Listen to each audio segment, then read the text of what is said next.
Action is a key to success in business and in life. If you do not take action, and sometimes massive action, you will not get results. Is there a downside to this? Is it worth it? Are the long days and nights really worth the potential upside of the results you could achieve?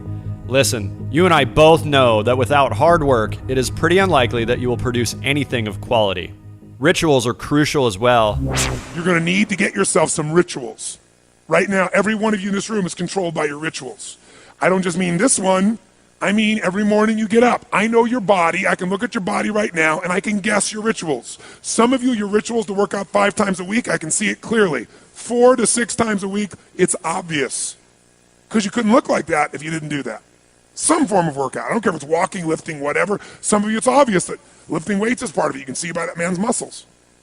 I know what his rituals are, because your life comes from your rituals. If you don't develop the ritual, you're kidding yourself. Now, Tony is an advocate for massive action, and in times of my life, I am too, but not always. He shares it is obvious what habits we have merely by looking at someone. So what habits or rituals are you creating in your life, intentionally or unintentionally? My dear brother Satyen Raja is one of the most dropped-in people I know. He's a master of martial arts and has truly mastered many aspects of his life as well. Rituals will create that. Commitment to depth will create that. Allowing truth will create that. Facing your dragon is the path to all that you've ever wanted, and it's time to get real. Are you being courageous? Are you actually looking at the things that are stopping you? Or again, distracted and addicted, avoiding the very thing that you could face that will set you free? Satyen shares this truth in this week's episode. What we don't see is the dark side of massive action. Behind the scenes, the divorces, breakups, health problems, lack of balance, lack of sleep, nervousness about bills, nervousness around taxes. Listen, I know you want to create a big life for yourself, or you would not be here listening to this. Leaning into your edge and paradox will get you there, and it may not be comfortable. Wu Wei in Chinese literally means non-doing. A concept of Taoism that means natural action, a flow-like state with less struggle or excessive effort. It's the cultivation of a mental state in which our actions are quite effortlessly in alignment with the flow of life. Action is key, but how we take action is even more important. As Abraham Hicks would say, alignment first, then action. Years ago, I was days into a workshop called Sex, Passion, and Enlightenment with Satyen and his team. In this incredible space, all of us feeling deep into ourselves, with Satyen feeling deeply into who we are, he would draw a name from that deep down place. Mine? The Way. Having been studying Taoism for about 8 years by that point, and having been on major media outlets as a leader of a community with thousands of participants in Southern California, it resonated. Not having any experience of doubt in the moment, I took it in. Have you had a moment where someone said something to you and you really got it, like really felt it and really owned it, and were a complete yes? Well, herein lies some paradox. As Miyamoto Musashi said, there is nothing outside of yourself that can ever enable you to get better, stronger, richer, quicker, or smarter. Everything is within. Everything exists. Seek nothing outside of yourself. This quote feels so true, so real, and so freeing. And yet we still oftentimes need to experience outside things that anchor our truth. I believe the key is to hold everything loosely and allow it to flow, turning down the self-importance. So why do you do what you do? What is your driver? Is it coming from fear, from scarcity, from seeking validation in some form? Listen, I get it. We all feel afraid. We all need certainty. We all crave validation at some level. It's simply biological and primal. There is another way if you are courageous. We will dive into this more. But first, listen to Kamza Khan as he speaks at a 2016 TEDx event in Canada titled The Burnout Gamble and how much stress is in the workplace. We are arguably in the golden age of stress. This is possibly the most stressful we have ever been as a species. In fact, 69% of employees reported that work was a significant source of stress for them. We all feel this relentless pressure to perform, and there's multiple stressors that contribute to this feeling. Simply, there are 2 types of stress, one positive and one negative. Eustress, or positive stress, motivates and focuses energy. It's short-term and perceived as within our coping abilities, feels exciting and improves performance.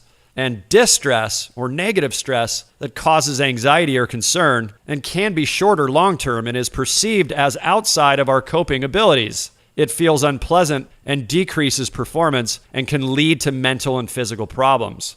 The point is this: massive action can produce massive results, but at what cost? Welcome to the Face Your Dragon podcast, where we help you, a messenger with a mission, leverage your fear to amplify your voice in the world. On the show, we open up the concept that what you are most afraid of and most resisting are the very things that will set you free. With courage, with clarity, with contribution, you can have it all. This show will engage in deep, enriching conversation with thought leaders, best-selling authors, celebrities, athletes, icons, and regular Joes who have faced their fear and are now using it to create impact in the world. I'm Brad Axelrad, and I'll be your host. There are few people I truly have as much respect for as this week's guest, Satyen Raja. I've done numerous workshops with his company, Warrior Sage, and can attest to the pure power and transformation that comes from his work. Like I have said a few times before, he's pretty much the baddest dude I know on the planet. Listen in as he shares his badassery with us. Satyen, it's great to have you here, my friend. Thanks, Brad. Always good to be with you, brother. Yeah, just honored to be in this conversation. We've been in multiple different conversations throughout the years, and it's really my honor to have you in this capacity. Thank you, brother. So what's happened in the world today? Just a very simple, quick kind of overview. I mean, what a crazy world we're living in. Well, you're talking about the politics and all the above. Yeah, the fear and the environment, and about the 10,001 fronts that need to be totally taken care of, like about 20 years ago. Yeah, that's a pretty good synopsis, my friend. I mean, obviously the political climate, the standing rock or two that comes to mind. And, you know, the Face Your Dragon podcast is really about fear and recognizing how fear is such a big driver in people. What's going on from your perspective, man? Well, listen, you know, from survival standpoint, everyone inherent in their own nature has the desire for self-preservation. And so whenever there's danger in the air, tension in the air, pressure in the air, fear in the air, in the climate of society, in a macro way, in a micro personal way, stuff going on at home, stuff going on at work and business, you name it, right?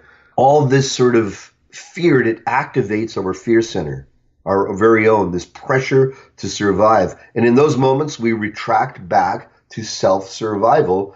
And I think that's the root of what's going on right now, is that is being elicited within our media, that's being elicited in the world conditions. It's being elicited and stoked and made use of, in fact, and utilized by some people, unfortunately, like media and so forth, to keep inflaming the hearts and the passions and the division of all of us. It's amazing how we are such animals, really, in that regard. The fight, flight, or freeze mechanism of our limbic brain, and being able to tug on the fear strings, like you said, it's really incredible to watch, to observe, to be sort of entrained in. Exactly. Yeah, I just did 6 weeks back in the States during the election and was able to witness and experience it firsthand, where I was going into fight, flight, or freeze and feel the energy all around. And, you know, I mean, you're up in Canada and, you know, as the listeners know, I'm down in Costa Rica and, you know, the climates are different all over. I'm so curious to hear kind of the take of Canadians just overall. And this isn't a political show by any means, so we'll just touch on sort of the political climate, but it's more of a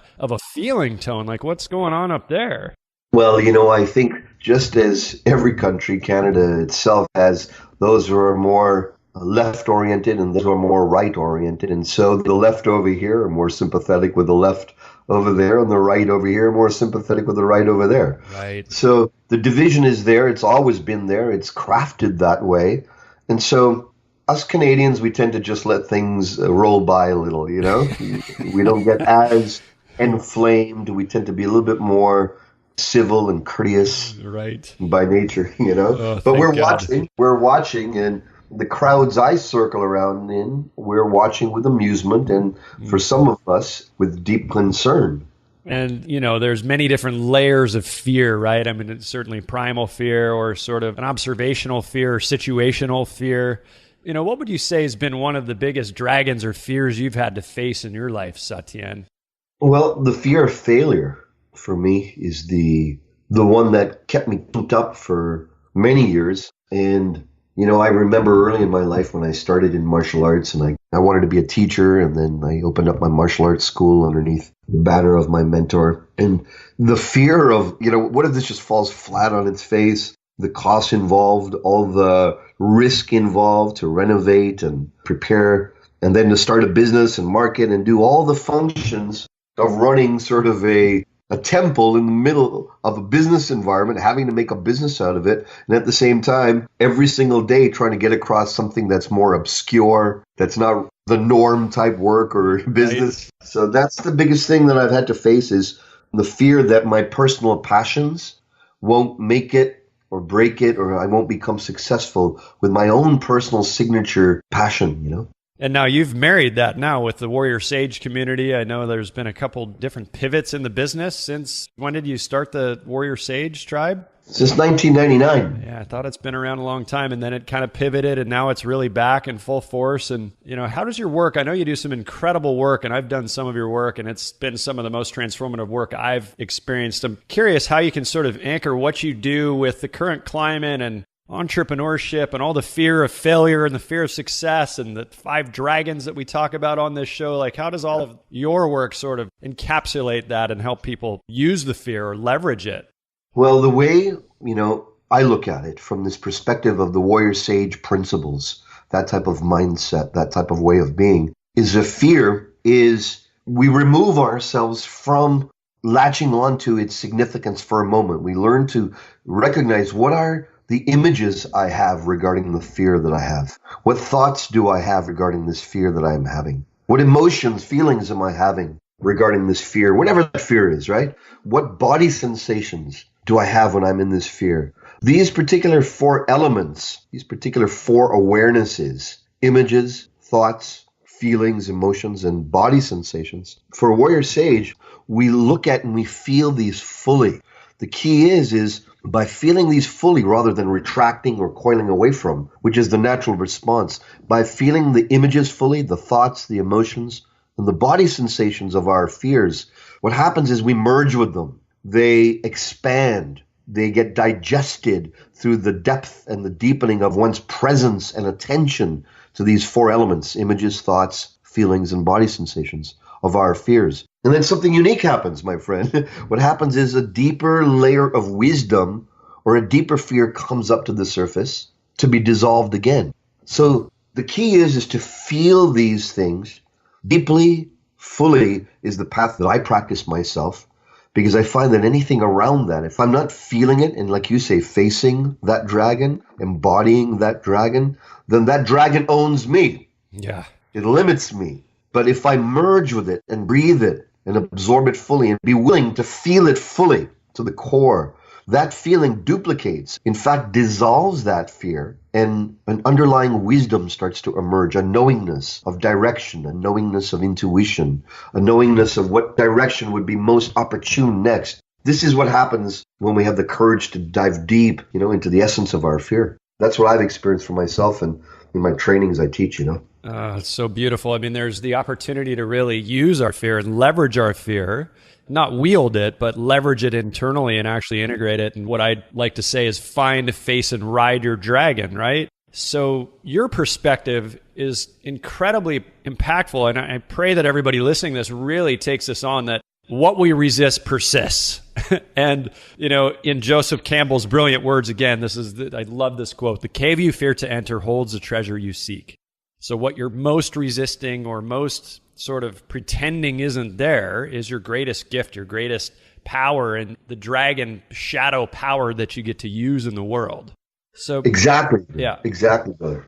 So go ahead. I was just going to say, from a Warrior Sage perspective, we have a particular quantity and quality of attention, of presence, of radiance, of where we can bring our self to, our presence to, our attention to, our care to. And it's finite. It's not infinite, this, from our human side, right?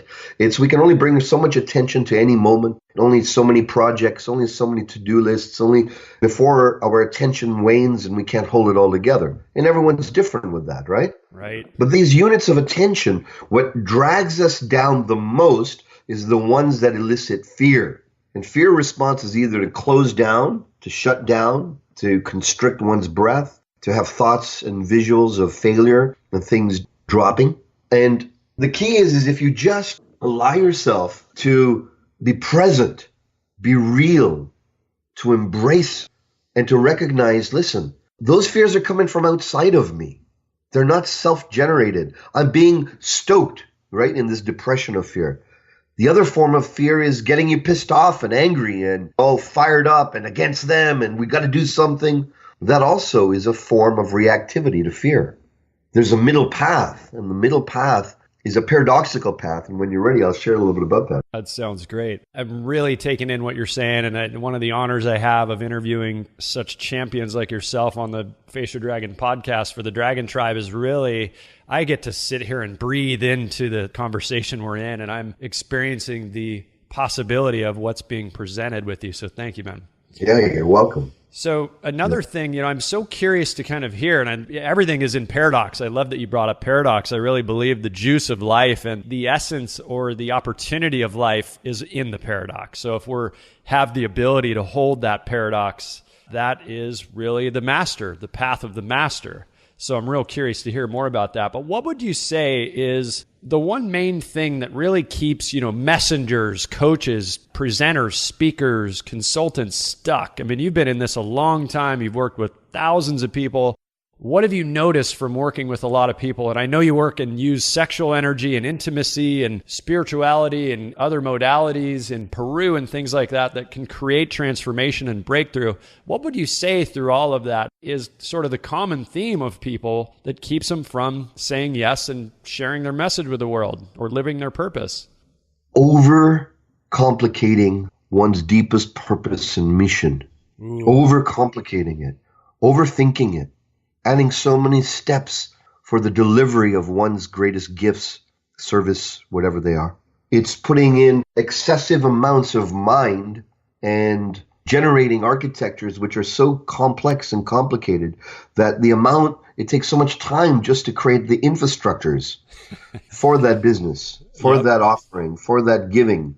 And then you got to keep this great infrastructure fired up constantly over and over and over again, changing it, fanning it, flaming it, changing this color, this headline, and, the endless, and all those units of attention, right, which are best suited for your deepest service, get caught up in the desire to give deep service rather than the giving of the deep service. That's brilliant, man. So, I'm certain that there are folks on the podcast right now listening saying, but wait, I've got this intricate marketing funnel. And I'm nodding my head as you're saying all of this. Yes, change the headline. Yes, create content over and over and over again. I totally get that. And yet there's obviously opportunity in creating all of those things, but there's beauty and simplicity in the acronym of KISS, keep it simple, stupid. Well, in fact, I disagree, because in my work with coaching many people in these internet or these type of fields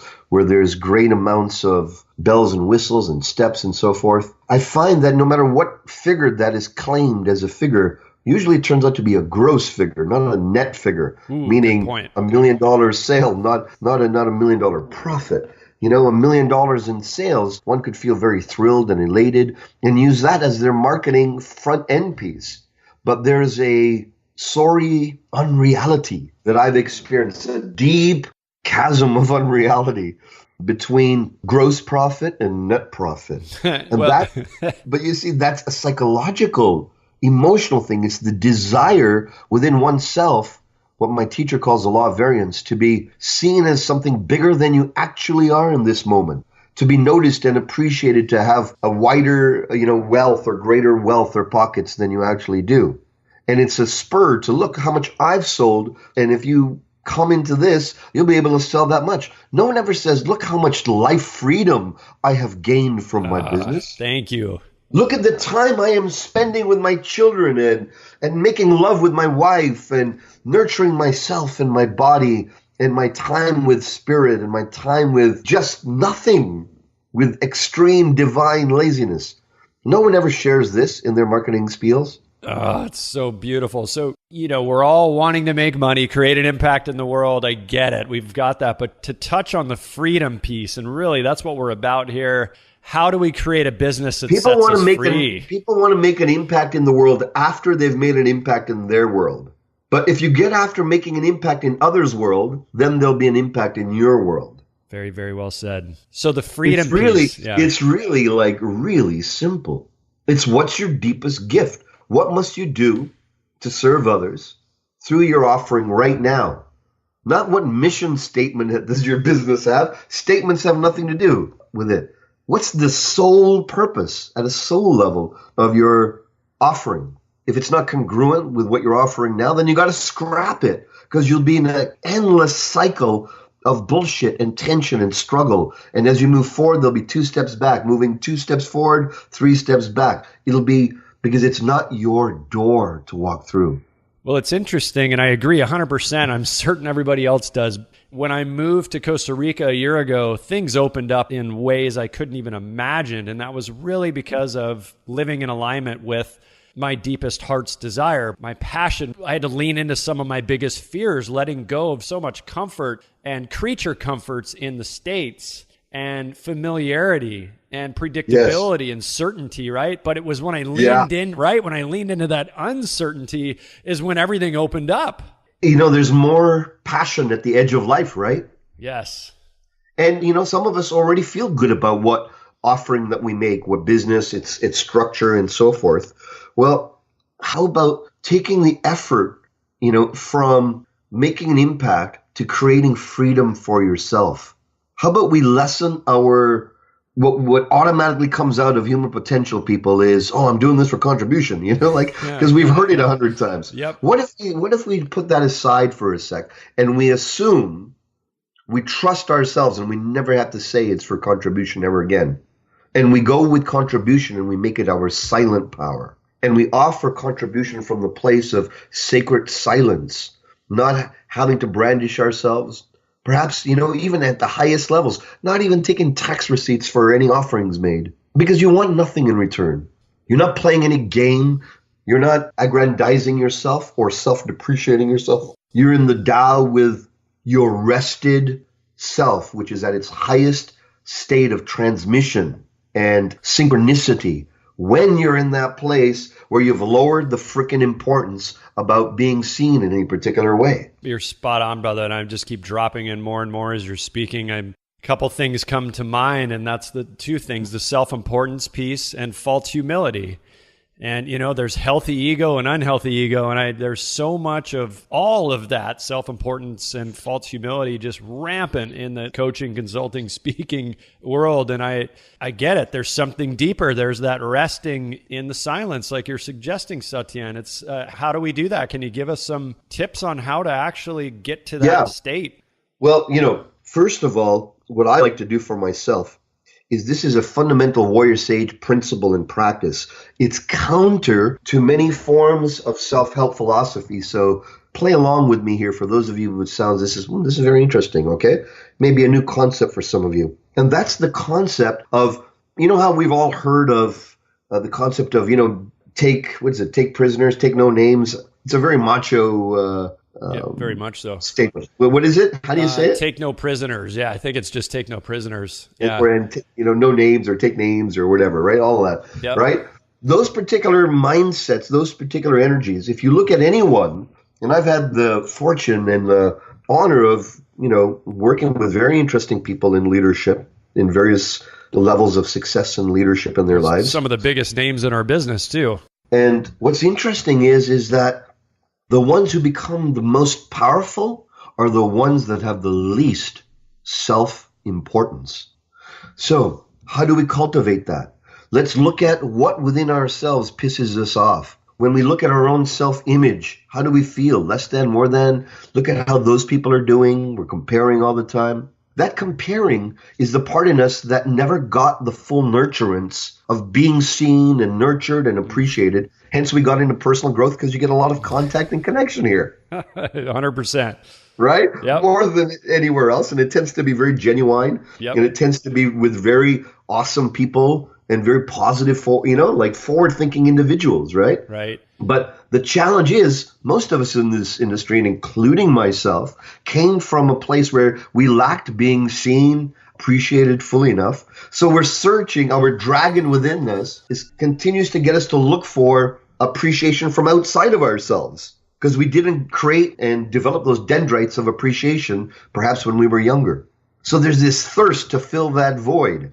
And that tends to be the unconscious driver behind our careers, behind our desire for freedom and greater love. It's our unresolved family dynamics. Now, what to do about it? Well, first of all, you recognize that at the end of the day, let's say, for example, I have a goal I want to have. So here's the paradoxical thing. Let's say I want to grow my Accelerated Evolution Academy and grow my Master Coach Mastermind to 50 international top level helping professionals, all right? Like the creme de la creme who are looking for self-realization, self-actualization. And I'd say I'm visualizing what's in my soul and I'm communicating it out, right? Got it. Now, usually the idea is just push it, make it big, get totally behind it, never say die, all of that, right? Yes. Right? Massive action equals massive results, all of that stuff, right? But what we don't see is the dark side of that massive action behind the scenes is divorces, breakups, health problems, lack of balance, lack of sleep, nervousness about bills, nervousness around taxes, the gamut of what's behind the face in front of the stardom, right? In front of the desire to grow and be prominent in life. So what I've just... Yeah. Big deep breath. Yeah. Hey, I'm sharing all of this from my own personal experience of going through these demons myself. I'm not coming here as a preacher. I'm coming here as one who's been deep into that side of it not working. So I'm smiling at myself here. Well, I'm raising my hand just the same. Like, yep. And I'm certain everybody else on here, same thing. Yep. Is there anyone else out there listening? You can raise your hand too. This is the Anonymous Club, right? There you go. So here's what I've discovered for myself. Once I have that visualization, then rather than pumping it up, when I have the goal, here's what I do. I lower the importance on it. That's the first step. Yep. So first step is feel what your soul and mind unity wants to generate, what goal it is, what feeling, what you want to experience, life experience. We all know there's so many forms of visualization. I'm sure everyone's got their own form, and there's great teachers out there. Find something and feel it fully, okay? That goal being achieved, realized, fully attained, feel that, see that. Most of us know that particular concept. So we enter that state. Then the next state, the next space is dial down the importance of it all. That's what brings you into the Tao, the Zen state, the equilibrium of non-pressure. And then what you do is you do impeccable actions from a less emotional state. Not from a fired up state. Not from the rah state. No big morning rituals to get you pumped up on this and this. You come out, you're steady. You're a steady warrior sage. When everyone's going up and down, jumping up and down, clapping their hands, this and this, you walk straight and clear through the crowd in power. And when people rise and fall around you, you're there 20 years later with the same level of steadiness, openness, calmness, resolve. But now you're working with people who are paying you millions of dollars. Your gifts are expanded far and wide, and yet you're in a state of equilibrium because you're in symmetry with the forces of push and pull rather than pushing or pulling. You're in symmetry with the cosmos. And that's how you become an enlightened entrepreneur, one who's awakened all the way through, Wow. And then things come to you. It's profound. It's really good, man. I'm noticing when I'm breathing and when I'm not breathing as I'm taking this in. I'm like, hitting all these truths that are clenching my breath up. And then I just open it back up and surrender to what you're saying, Satyen. It's incredible. Are there other steps to that, or is that it? That's it. It's big. It's simple. Feel this is the warrior sage path in any moment. Feel your soul and mind. Feel for their unity. If they're not in unity through something you're scared of, it doesn't feel right. Your mind may think it's a good idea, but if your gut, your feeling, your soul is the feeling of comfort at the core of your being. When your soul is comforted, it's like a deep yes from your feminine side. from the soul side, from the place of bodily wisdom. And when that's aligned with also a relaxation of the mind goes, oh, that's a good idea. The soul, it's a good idea. Then you move forward. Now, it's easy to get the soul and mind fired up through inflaming something that you don't like, right? Oh, I can't stand that. The mind goes, yeah, I can't stand that. The soul goes, I can't stand that, right? Those feelings unite. But the problem is, most of us only unite and act on when our soul and mind are in unity around something that's tension-filled or something that we're against. Right. And then we get just more of that because we start sliding into those subsequent realities which represent that basic tension of life. And it just builds up over and over and over again. So, I mean, you do this work face to face. Can you share a little bit about what you're up to in the world and how you deliver this work and where people can find out about you? Yeah, well, I have 2 mastermind mentorships I lead. One of them is for helping professionals, and I call that Accelerated Evolution Academy. And people can find out about that at AE, as in Apple, Elephant, AEmethod.com. AcceleratedEvolutionMethod.com. Got it. And what it is, it's a set of psycho-spiritual tools from this philosophy of the warrior sage, which allow coaches, guides, physicians, therapists, any business consultants, anyone who's really wants to be able to create deep, profound consciousness shifts, like remove states of closure and difficulty and just get them out of the way, like within moments. It's very fast, deep, and how can I say, it's a permanent thing. It's lasting because the person's consciousness has shifted, not just a state change. It's a whole development of a whole new way of being. So I train people in that, and that's a very nourishing part of my mission because I get to help other helpers, right? Like up level themselves. I get to help masters and people who are like high level. Like, I use martial art analogies because I come from that. People are black belts already at what they do. I help them to get to mastery level, or masters get to the next level. So it's exciting, and plus it's a spiritual path of self-realization, which requires nobody but yourself. So I really dig that aspect of it, Beautiful. That was the first one. You said there was 2, right? There were 2? Yeah. So then I lead another mastermind for CEOs who are conscious, who are interested in wider meaning, who are interested in creating a life of total freedom. And I call that group Equilibrium. What we do is we work on crafting and creating a life of really flowing with reality so that stress is eliminated and dissolved, struggle is all dissolved, and that we enter these high states of flow in our personal life as well as our business life. So that too, because is really a culmination of all the things that I've learned around leading businesses for many years and how to do it in a way that just magnifies true freedom rather than just paints oneself in a box, So well, one thing I've always appreciated about you, my friend, is just how you show up in that state of equilibrium. So if you can get others in that neutral somatic state with less self-importance, man, I'm certain they're going to be thriving on all levels in their life. Yeah. I really feel that us as leaders, everyone who's listening to this is a leader, is a guide, is a helper. I think this is a very opportune time in life right now to reevaluate the amount of units of attention we give to the gifting of ourselves, the offering, and to put the emphasis on being, on face-to-face connection, speaking with people, reaching out and phoning, shaking hands, not networking in your traditional sense, but true reaching out, using traditional ways as well, and meeting and having people over for dinner, having them over to your place, you coming over to other people, but bringing back the depth of human contact. Yay. In this era where we want to do less, right? So that we're having money, but really money, when it's generated through genuine contact, magnifies. When it's generated from the removal of contact, somewhere along the line, it'll dissipate and dry up and cause a balancing force to have you back where you were at the beginning. I guarantee that. Oh, that's really, really great advice to wrap up with here. We're going to wrap on that point, Satyen, because it's so spot on.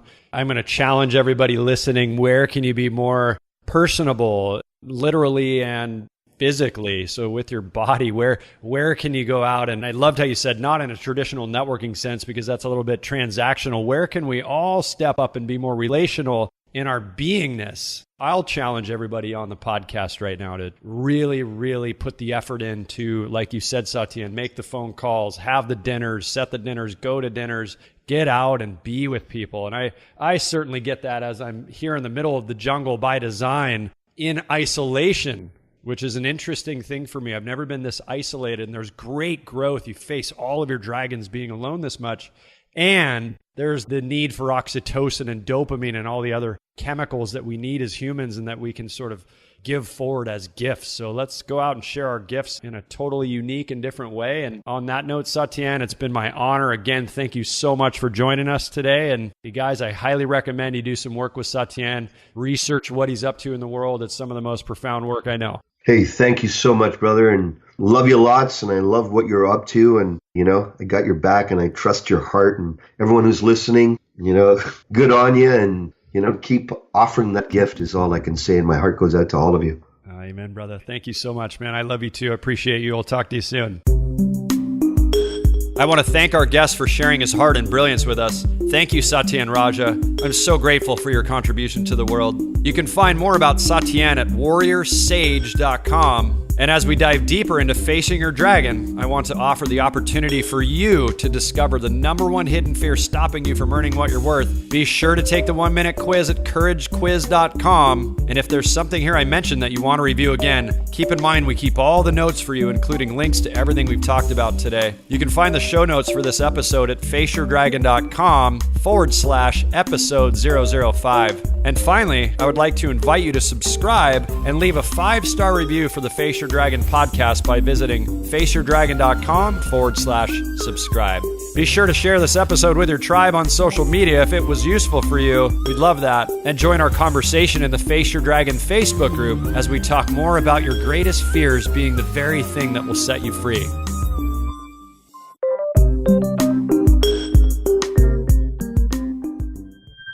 Tune in to episode 6 because I'll be talking with my dear friend and hilariously conscious comedian seen on Showtime and many other massive platforms, the Love Master, Craig Shoemaker. He's one enlightened and funny mofo. I know you'll appreciate this episode. It's one of my favorites so far. And we will be discussing how love is the key, and without humor and levity, we stay locked up, and how being spiritually fit and connecting to a higher source will allow you to be in faith instead of fear. This incredible being and many more on the Face Your Dragon podcast. See you on the next show. And remember, when you face your dragon and take the leap, you will break free.